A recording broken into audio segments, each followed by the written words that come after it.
तो आज के वीडियो में मैं आपको बताने वाला हूँ मेरी KTM की सर्विस कॉस्ट कितनी आई है।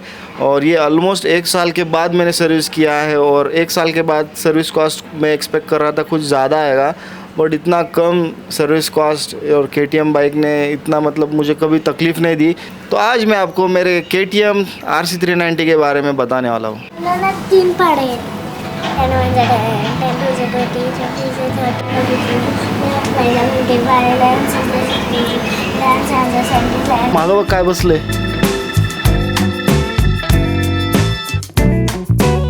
अभी मैं बस खाना खाने वाला हूँ, लंच टाइम अभी हो चुका है मेरा। ब्रेकफास्ट तो मैंने अपना वॉक कंप्लीट करते ही कर लिया था, और आज हमने 10,000 स्टेप्स कंप्लीट कर लिए हैं। कल शायद नहीं किया था, कल स्किप हो गया। फिर परसों मैंने किया था, बस 5,000 स्टेप्स किया था। बट ऑलमोस्ट दिन में मेरा 5-6 हज़ार स्टेप्स तो हो ही जाता है। अगर मैं स्टेप्स करता भी नहीं हूँ तो फिर भी कुछ ना कुछ घर का काम होता है, या फिर कुछ बाहर घूमना पड़ जाता है, तो उस चक्कर में थोड़े स्टेप्स हो जाते हैं।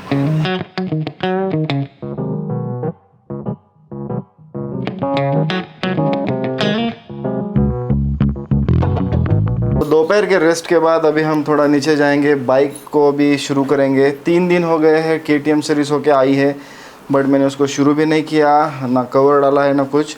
सर्विस होने के बाद जो बढ़िया चल रही है बाइक, मैं बता ही नहीं सकता है। तो दोस्तों, बारिश के बाद जो गर्मियाँ बढ़ चुकी है, काफ़ी गर्मी हो रही है अभी यहाँ पे। और अभी अपना बाइक में थोड़ा पेट्रोल भी कम है, क्योंकि सर्विस सेंटर जब मैं सर्विस करने बाइक दिए थे तो बाइक में काफ़ी कम फ्यूल था, तो मैं हमेशा थोड़ा कम फ्यूल रख के ही सर्विस सेंटर में देता हूँ। तो चलो अभी इस बाइक के एडवांटेजेस के बारे में बात करेंगे। तो दोस्तों, ये बाइक मैंने क्यों ली इसके बारे में आपको मैं बताऊंगा। जब मैंने ये बाइक चलाई तो मुझे काफ़ी लाइट लगी, और इसका जो क्विक रिस्पांस था, थ्रोटल रिस्पांस काफ़ी क्विक था, और मुझे लगा कि सिटी में ये बाइक काफ़ी इजी रहेगी चलाने के लिए। 3,80,000 या 3,90,000 के अराउंड आती है ये बाइक। तो हमें इस बाइक के साथ काफ़ी इलेक्ट्रॉनिक फीचर्स भी देखने मिलते हैं, जो कि दूसरे कोई किसी बाइक में मैंने देखे नहीं। इस सेगमेंट वाली बाइक में मैंने TVS की 310 RR भी देखी, उसके बाद BMW भी देखी। तो काफ़ी कुछ बाइक्स देखने के बाद मैं अल्टीमेटली जब इस बाइक पे मैंने एक टेस्ट राइड ली, तो ये बाइक मुझे काफ़ी पसंद आई, और उसी समय मैंने डिसाइड कर लिया कि ये बाइक हमें लेनी है।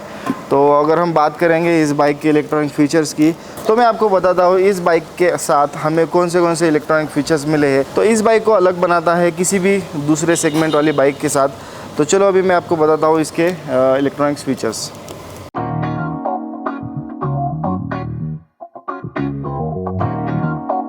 तो फर्स्ट हम बात करेंगे जो कि है ट्रैक्शन कंट्रोल। जो ट्रैक्शन कंट्रोल है अपने बाइक का एक सबसे इम्पॉर्टेंट फीचर है। अगर आप एकदम से थ्रोटल देते हो, तो थ्रोटल देने के बाद जो आपका व्हील मोशन है, जो फ्रंट व्हील और जो रियर व्हील है, उसका मोशन, दोनों का मोशन या फिर RPM सेम होना चाहिए। वरना अगर आपने थ्रोटल दिया, आपके रियर व्हील ज़्यादा घूमने की संभावना होती है, और उसके वजह से बाइक स्लिप हो सकती है। तो ट्रैक्शन कंट्रोल एक काफ़ी इम्पोर्टेंट फीचर है। अगर रोड पे या फिर किसी मड़ी जगह पे अगर आपने थ्रोटल दिया, तो बाइक जगह पे घूमना, बाइक का पिछला पहिया जगह पे घूमना शुरू हो जाता है, और आपके गिरने के चांसेस बढ़ जाते हैं।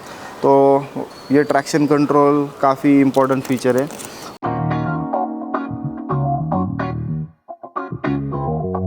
तो साथ ही साथ हमें इसमें देखने मिलता है ABS। तो ABS है, कॉर्नरिंग ABS भी हमें इसमें देखने मिलता है। रोड प्लस सुपर मोटो, अगर हम सुपर मोटो करते हैं तो ये ABS ऑफ हो जाता है, और आप व्हीली वगैरह या फिर स्टॉपिंग करने के लिए आपकी बाइक रेडी हो जाती है। नेक्स्ट फीचर है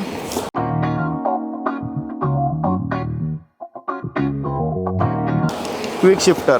तो इस सेगमेंट में क्विक शिफ्टर मुझे नहीं लगता कि किसी और बाइक के साथ हमें मिल रहा था उस टाइम पे जब मैंने ये बाइक ख़रीदी।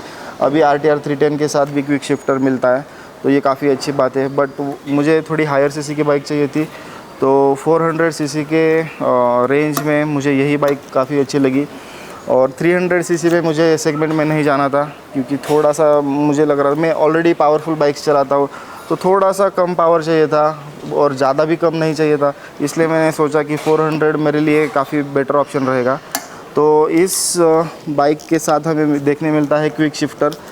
तो क्विक शिफ्टर एक ऐसा फीचर है कि आपको विदाउट क्लच आप गियर शिफ्ट कर सकते हो। एक एडिशनल बेनिफिट मिल जाता है कि आप क्विकली गियर शिफ्टिंग कर सकते हो। अब अगर आपका हाथ अगर एंगेज हो या कुछ आप फटाफट आपको गियर चेंज करने हैं सिटी के अंदर तो या फिर हाईवे पे, तो काफ़ी एक एडवांटेज मिल जाता है क्विक शिफ्टर से। और दूसरा इसके अंदर हम ये जो सब सेटिंग्स है आप राइडर के अकॉर्डिंग आप सेव कर सकते हो। ये सब सेटिंग इसमें दिया हुआ है। Quick selector number 1, quick selector number 2, इसका मतलब आप हर एक राइडर के अकॉर्डिंग या हर एक रोड कंडीशंस के अकॉर्डिंग सीधा आप बाइक अपनी सेट कर सकते हो। सपोज़ अगर मुझे सेट करना है हाईवे रोड कंडीशंस के लिए, तो मैं क्विक सिलेक्टर में अपने जो ऑप्शंस है वो सिलेक्ट करके रखूँगा। या फिर अगर मुझे थोड़ा ऑफ रोड में भी करना है तो उसके लिए मैं अलग सेटिंग क्विक शिफ्टर 2 में कर सकता हूँ। और साथ ही साथ हमें ये TFT डिस्प्ले भी देखने मिलता है, जो कि काफ़ी खूबसूरत है और अच्छा खासा ब्राइट है। और इस डिस्प्ले की एक खासियत है कि डार्क मोड भी आपको मतलब इसमें थीम मिल जाती है। जो है डिस्प्ले थीम, एक नाइट डिस्प्ले थीम है और दूसरा है जो ब्लैक हो जाती है स्क्रीन। और इसमें काफ़ी सारे इलेक्ट्रॉनिक्स फीचर्स है, जैसे कि आप डेट टाइम सेट कर सकते हो, लैंग्वेज सेट कर सकते हो। आपका अगर सर्विस शेड्यूल देखना है आपको, तो नेक्स्ट सर्विस कब है ये अभी मुझे बता रहा है।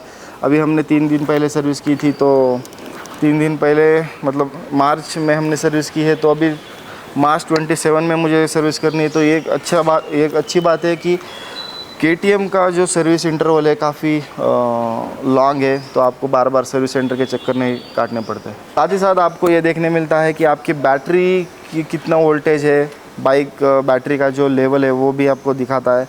उसके बाद फ्यूल रेंज भी आपको दिखाता है कि अगर आपके बाइक में ऑलरेडी कितना पेट्रोल है और कितना दूर तक जा सकती है। जैसे अभी मुझे बता रहा है कि अभी बस 40 किलोमीटर ही जा सकती है। मुझे अभी फ्यूल अप करना पड़ेगा बाइक, क्योंकि सर्विस सेंटर से पहले मैंने थोड़ा सा फ्यूल कम रखा था। अभी हम जाके फ्यूल अप करेंगे बाइक को।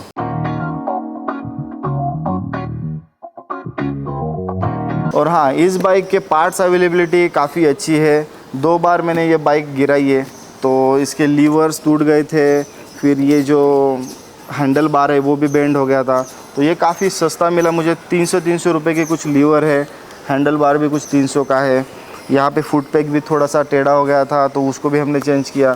तो ऑलमोस्ट मुझे लगता है कि ये बाइक काफ़ी कॉस्ट इफ़िशिएंट बाइक है। आप अच्छे से मेंटेन कर पाओगे इसको।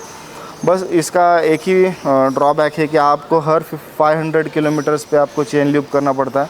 तो ये मुझे लगता है कि थोड़ी सी दिक्कत की बात है, बट अगर आपको आदत है बाइक मेंटेन करने की या फिर चेन लूप करने की, तो आपको इतना दिक्कत नहीं हो सकता है। आपको दोस्तों 400 सीसी की और अलग अलग बाइक देखने मिल सकती है मार्केट में, बट इस जैसी बाइक और इतना बढ़िया जिसका लुक है, लुक फील और जो परफॉर्मेंस है KTM आपको निकाल के देती है, तो वो मुझे नहीं लगता कि कोई और दूसरी बाइक दे सकती है। और मैं ज़रूर रिकमेंड करूँगा, अगर कोई नया राइडर है और उसको सुपर बाइक लेनी है, तो पहले उसको KTM चलानी चाहिए, क्योंकि इसका जो पावर है ऑलमोस्ट मेरे 600 आई के बराबर है।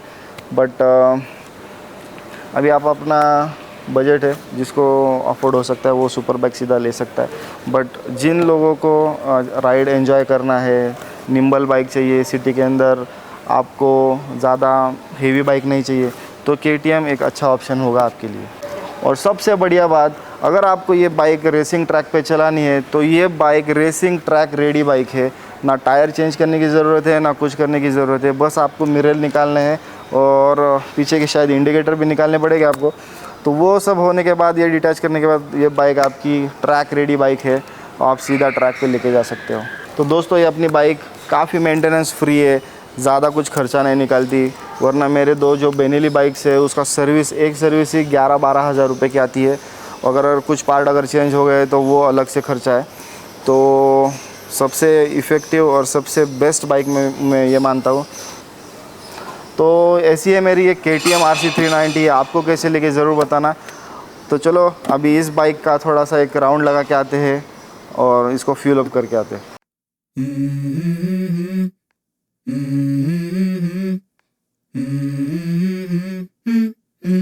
Let's go. I wake up to a little bit of drool on my pillow, feel like it's gonna be a bad day. Yeah, I'm tired of shit, and the coffee ain't hit yet, damn, ain't that great. I don't wanna go to work, cause my boss is a jerk, and I'm not even that paid. I need a change in my life, cause I don't feel alive, and there's nothing that makes me happy.